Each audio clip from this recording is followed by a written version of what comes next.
Yes, welcome to the first premiere episode of the La Vida Luca podcast, where it's all Mavs, all Luca, all the time. Unfortunately, it's probably the worst time to start this podcast because the Mavericks on a horrible losing streak. What is going on here, Ryan? I think COVID, lack of our rotational players and the team playing together, and interior presence are our biggest problems. I mean, we're 28th in rebounds and 23rd of blocks. So I think that's definitely hurting us. I think we played the Joker, we played DeAndre Ayton, and we played Rudy Gobert. So that doesn't help in that department one bit. So I think that's what's happening, and slowly we're getting pieces back and trying to figure that out. So the combination of that can be very, very tough. Last time we talked about this, we're excited. We were happy. We were on a 4-game winning streak. But since then, we've had some brutal losses. Obviously, having half the team out because of COVID didn't help. I think, like you mentioned, Kristaps is getting, the rust off. He looks decent. I think one big issue that's standing out to me right now is Willie Cauley-Stein's like his minutes are getting limited again, right? And one thing I was really excited about and I love seeing during that winning streak was Willie Cauley-Stein out there, right? I felt a big difference. So hopefully, Rick takes another look at that and, gives the guy another shot here. I think Luca really knows how to use Willie Cauley-Stein too, in terms of finding him in the paint and his pick and roll game and that sort of thing. I think he really works defensively. I mean, he takes a lot of gambles and sometimes he's out of position, but a lot of times he's able to contest the centers and at least give them a fight for their buck, down low. Especially without Maxi Kleber, I think he's very needed in that area. Yeah, for sure. And we actually talked, on the phone this past week after the first Jazz loss. You were freaking out a little bit. You were just like, where do we go from here? What's going on? What do we need to do? And I was the cool, calm, collected one, right? But since then, I've lost my mind too. Okay. On that day, I told you, hey, relax. We're only like 11th in the standings. Our team's coming back. They're coming back from COVID. It's going to take some time, right? Like, just think about our team out of all the NBA teams haven't spent been 100% healthy and spent time together, right? It's going to take a little bit of time here. I'm not too worried. It is a little bit shorter of a season, 72 games. But I said the first quarter of the season, the 24 games, you're just chilling. You're just trying, get that rust off, see where you're at. But like this next 24 games is the big deal here, right? That's where you're trying to see, is this actually a legit contender or are they actually just not even going to make the playoffs, right? I think right now we have a lot of questions here. They're not too many games away from being in the playoffs, but right now, as we're talking and recording this podcast on Sunday night, they are 13th in the West. There's only 15 teams in the West, people, right? Like this is scary, right? I don't feel good at all. And I think with the scheduling going on because of COVID, you get all these back-to-back games with the same team, right? We got mollywopped by the Jazz twice last week. We took another loss against the Suns last night. We play the Suns again on Monday. I actually felt pretty good with the team last night. It was a pretty competitive game. KP was ruled out of the game. But I think we just kind of let it go in the second half. Like we were actually leading for a nice portion of the second and third quarter.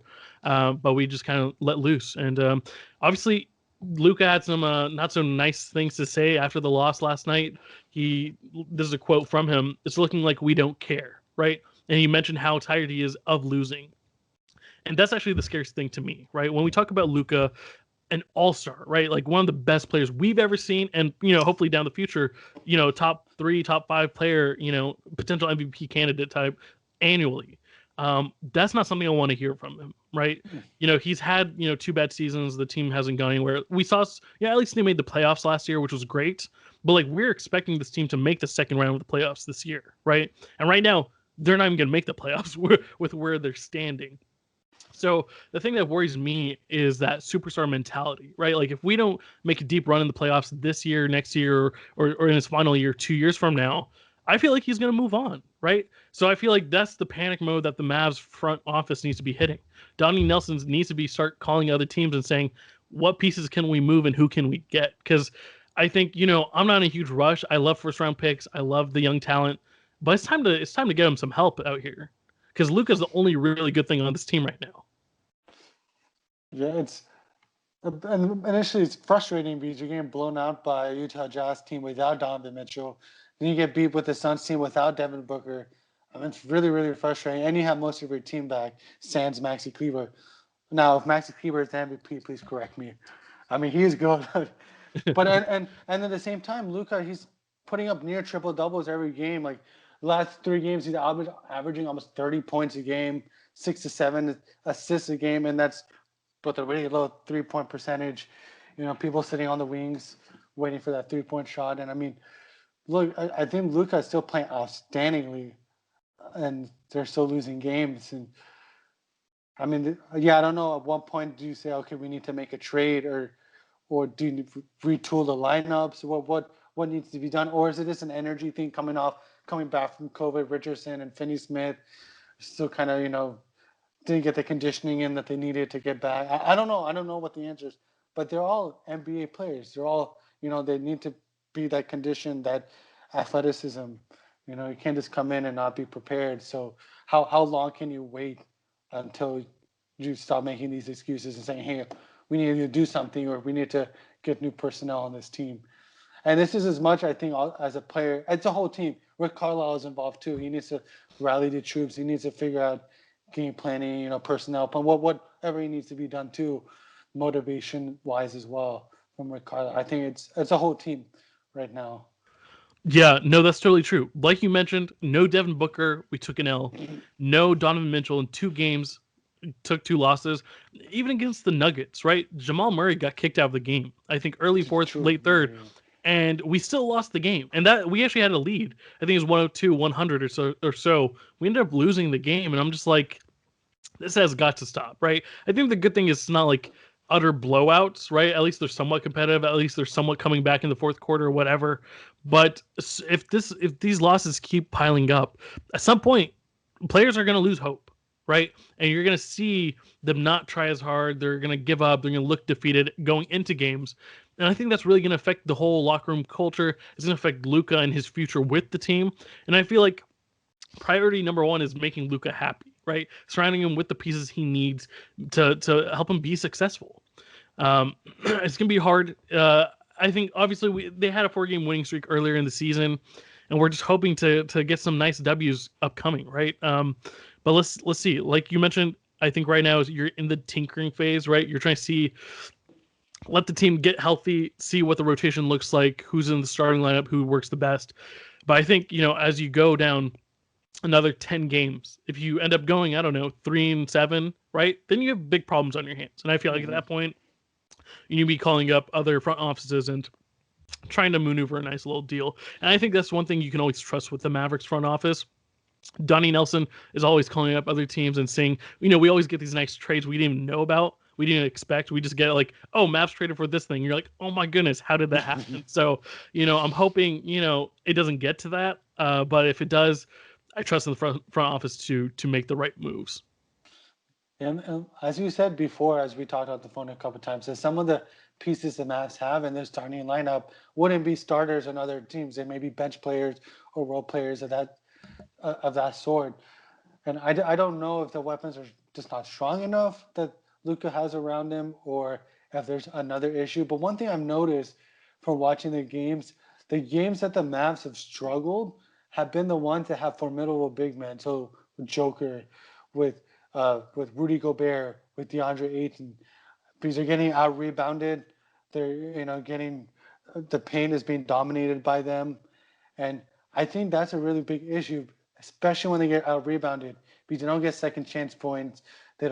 They give the other team multiple attempts. I mean, that's still just a recipe for disaster, along with the lack of defense and the inability to defend those bigs. Because Chris Paul was having his way with DeAndre Ayton. He was just dominating down there, over there. And it doesn't help that KB is, obviously he has to be arrested because of his injury, but to have him in and out, we're kind of messing with the chemistry and the lineups there. And one thing I was thinking about, just like lineups wise, and please, I love Josh Richardson. I think he has the talent to be successful. So don't take this like I don't think he should be in the starting lineup. But to me, looking at the backup lineup, Jalen Brunson and Burke coming off the bench together doesn't make much sense from a defensive standpoint. And I think, to me, Jalen Brunson's done really, really well with the first team unit. and he's another playmaker, which can help Luka, because Hardaway helps Luka a lot because he can make his own shot and score. So I think maybe putting Brunson up there as starter, Hardaway and Richardson coming off the bench will add them defense on the bench, and then have Burke as like that playmaker with THJ could help that. I don't know. It's just an idea, and then it won't leave like Burke and Brunson on an island to guard someone that's probably they shouldn't be guarding. It's just a thought though. I don't know if it'll work. Yeah, no. And you can also take Finney Smith out and put Richardson, keeper. I don't know, whatever. But maybe you got to try. That's true. Like I said, I think there's a lot of tinkering that needs to be done, and that's a decent idea. I think when you think about the offensive punch, it's nice to have Burke and Brunson off the bench. But yeah, I mean, I wouldn't rule out anything, right? All we know is this team needs help, and what they're doing right now is not working. And like I said, it's not, the worst of times right now. They are 13th in the standings, which really freaks me out because, like, yikes. But they're only a couple wins away from moving up. And I think one thing I forgot going into the season is it is 10 teams make the playoffs, right? Basically, 9 and 10 have the play-in games. So all you need to do is get in the top 10, right? And ideally, you're in the top 6, so you don't have to play in. Because my worry is, like, you barely make it to 8th and you lose in the play-in game, right? Like, that would really be sad. But it's still early on in the season. I'm still trying to keep it calm and collected here. But and one thing I just want to throw out there, you didn't mention that Luka Doncic nearly, averages a triple-double for the whole season, right? And it's not like he's even chasing numbers. It comes quite easily, right? I just want to throw that out there. Not like, oh, the team's sucking. Oh, he's pushing people out to get his rebounds or whatever. Like, it just comes naturally. He's just giving it his all-out effort. But I don't want to be like, oh, Luka's just chasing stats. No, he's like just literally this damn good. And I think he's focused on his defense too. It looks like he's been stepping up and focusing on. He was guarding like CP3. He was guarding some of the more talented players on other teams, and it looks like he's doing a pretty decent job. And I think having Maxi Kleber back, I think he's going to come back soon. I think that will help tremendously. I think his defense is really, really good. And even though he's an undersized big man like to guard DeAndre Ayton or Gobert, I think his size and his rebounding and his defensive down low will really help the team. I think maybe pairing with KP will help KP because maybe they can switch, whatnot. And spread the court as well, because Willie Cauley-Stein's three-pointer is not something that you can depend on. But Kleber has a three-pointer, so having him and KP, that will really spread that too. So I hope his presence back helps the Mavs out too. And having everybody on their team back for once. Yeah, for once, right? Hopefully they can keep that going and everyone's healthy and, they get the full roster ready to go. But that's something we'll have to keep an eye on going forward. So currently sitting, we are 8-12, right? Not great. That is scary. That sucks. But like I said, nearly 500, not horrible.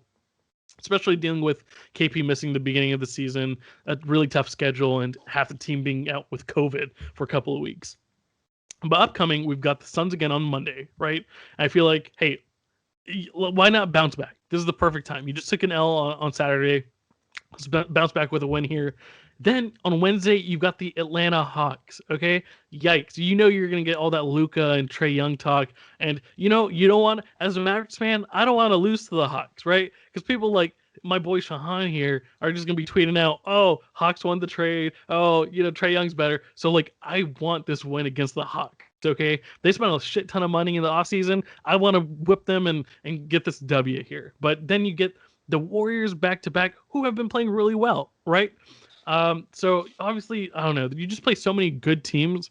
It's hard. Each game, when you look at it, you're like, oh, there's a good chance we might lose here. And, unless you're playing one of those bottom tier teams, you don't feel real comfortable going into these games. Yeah, I think there's a lot of talent spread out in the league a little more evenly this time around. And it's hard to feel comfortable playing anyone, whether you're playing the Warriors, even the Suns, and all these teams. I mean, even some of the ones that aren't doing great, still are really good teams, So I never feel comfortable. I'm like, just go there and figure it out, game plan, do what you got to do. You're not going to stop Steph. You're not going to stop Trae Young. It's just about slowing them down. Yeah, and hopefully your offense can, output more points. I mean, that's what it comes down to here. But yeah, especially in the West, right? There's only two teams worse than us. One's just barely worse. It's the Pelicans. And I think The Timberwolves, who we play upcoming in the next 5 games, they're 4-14. They're like the only legitly bad team. All right, so let's talk about the next 7 games before the next time we record here. We play the Suns, like I mentioned, the Hawks, the Warriors twice, Timberwolves, Hawks, and Pelicans. So when you look at that, how many games are you trying to hope to win here? Because like I said, these next 10 games I think are really key. You're at 20 games right now. I'm hoping you beat the Hawks, right? I think that's questionable though. The Suns, you're at least competitive with them. The Warriors, I don't know. I think you split, right? So let's say the next 7 games here, you're going at least you need 3 wins. Yeah, I would hope at least 4 just to get the extra win to get over 500 from those wins, from those games. Yeah, no, easily. When you want, I think 4 is ideal, right? You're hoping for 4 or 5. I think at worst though, if you got to win 3. I agree. I think actually, even though the Pelicans record isn't that great, we're playing the Pelicans that last game. I think that's going to be a very tough matchup for the Mavs because they got both Zion and Steven Adams down low. So I'm interested to see like if they get Kleber back, how they're going to match up to that. Who's playing? Who's getting the more minutes? If they can, I'm looking for. Are they going to be rebounding more and more aggressive defensively? That's why I'm kind of curious to see these next 7-10 games if there's a change in that field. Yeah, no, it's definitely gonna be tough. And actually, now that you mention it, that looks like a loss right now, right? Steven Adams, Zion Williamson, Brandon Ingram probably gonna go off, right? Like, KP and Luka need to come in full form for these next few games for sure. But yeah, like I said, these are 7 games. The next 10, next 20 games, this is gonna make or break the season, right? If you lose majority of the games, if you're losing more than 50, 60%, I think it does not look good. I don't think you look like a playoff team, and I feel like that's really going to disrupt the whole team and locker room culture. Going into the next season. Yeah, I think if you finish this next 7 games and you're like 10-17, it's going to be very because like you're still 8-12, it's still a young season, so you can win 5 games in a row and you're back winning record, like back in a good position. But if you're 2-7 or whatever, now you're like, oh, now we're 10-17. A lot more games to get back. We're in the bottom. All these teams are really good. And you never know with COVID, injuries, whatever. Things can change in an instant. So got to get the wins early on. Get yourself some cushion. Easily, you can see, the Warriors, if they get COVID, you play them back to back. Those could be 2 easy wins there, right? Mm-hmm. Potentially. I mean, it's just a weird season. And like you mentioned, it is an early season. I think we just need to, keep it calm, cool, collected. And we'll see how things go. But I mean, I think there are good and the bad, right? It's not like we're just like super shitty right now. There are some good things you can take away here. But like you mentioned, it's just getting that, ball rolling, right? They need to start racking up some W's. And this is, like I said, the middle phase of this 72 game season. That's where it's going to happen. And when you see what your team's actually made of. Yeah, I hope to see some positive outcomes here. I really hope to see some W's because like it's a compound effect, you get a couple wins, you get the momentum, you start building good habits and playing well, moving off ball, cutting, playmaking, and you start getting some W's. That momentum builds, that consistency builds, and then you start to put a good season. So I hope to see, you're rebounding more, that sort of thing, and that continues.